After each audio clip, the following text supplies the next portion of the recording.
Institute of education Bhopal को छत्तीसगढ़ का सादर नमन, सादर प्रणाम। सभी को सुप्रभात। आदरणीय अश्विन कुमार गर्ग सर, आदरणीय ठाकुर सर, आदरणीय वंदना मैम और यहाँ पर उपस्थित सभी आदरणीय शिक्षकगणों का मैं बहुत बहुत स्वागत करती हूँ आज के द्वितीय दिवस पे।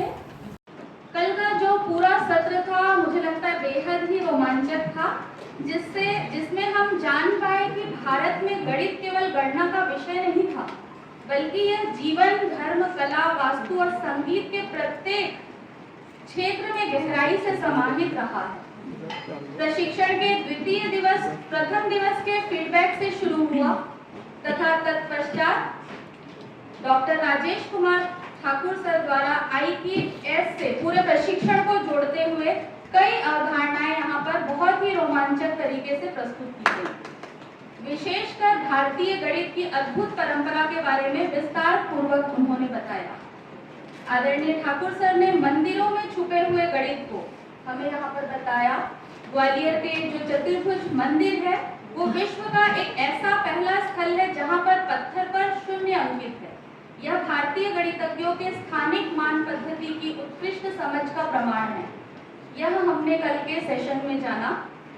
आगे सत्र में ठाकुर सर ने प्राचीन भारतीय गणितज्ञों की उपलब्धियों को हमें बताया। आर्यभट्ट ने पाई के मान 3.1416 उन्होंने दिया था, जो आज भी आधुनिक गणना के बहुत ही करीब है।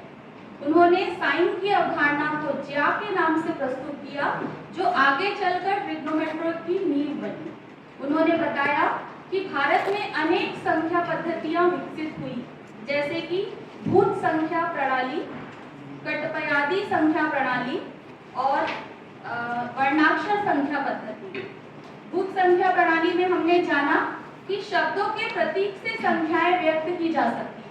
जैसे चंद्र को 1 से प्रस्तुत किया जाता था, आकाश को 0 से। इसी तरह कई शब्दों के प्रतीकों से संख्याओं को जोड़ा गया था।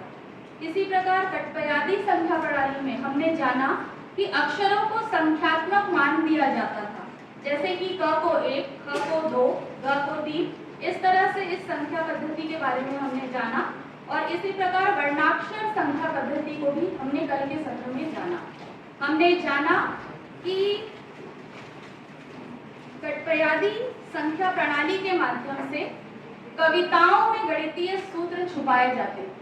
हमने कई सारे श्लोक और कविताएं यहाँ पर देखी और हमने देखा कि कैसे गणितीय सूत्र उन कविताओं और सूत्रों में छिपाकर रखे गए थे और प्रस्तुत किए जाते थे पुराने समय में। आदरणीय ठाकुर सर ने लून एल्गोरिथम का भी उल्लेख किया।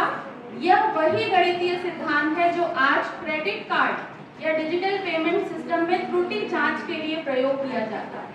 उन्होंने एनोमैलस कैंसलेशन जैसी रोचक गणनाओं को यहाँ पर दिखाया कि कैसे छोटे छोटे अंक गलत तरीके से काटने पर कभी कभी उत्तर सही आ जाता है, लेकिन इसके पीछे छिपा पैटर्न हमें समझना अत्यंत आवश्यक है। अगला सत्र दिल्ली NCERT से ऑनलाइन सेशन के रूप में आयोजित किया गया था। NCERT के DE प्रोफेसर अनूप राजपूत जी द्वारा NCF 2023 के गणित सिखाने की अनुशंसाओं पर बातचीत की गई। उन्होंने गणित सिखाने के ELPS experience, language, picture, symbol तथा 4 ब्लॉक मॉडल अप्रोच के बारे में बात की।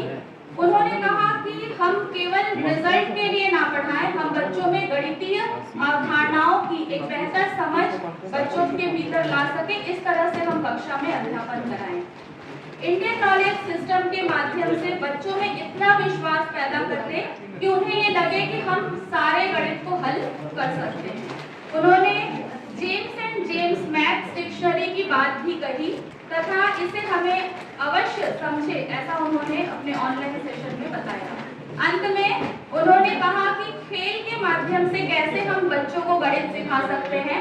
उन्होंने आदरणीय अश्विन सर के साथ एक गेम भी खेला और हमने यह बताया कि कैसे खेल के माध्यम से भी हम बच्चों के प्रति गणित को सीखने और समझने में रोचकता उत्पन्न कर सकते हैं।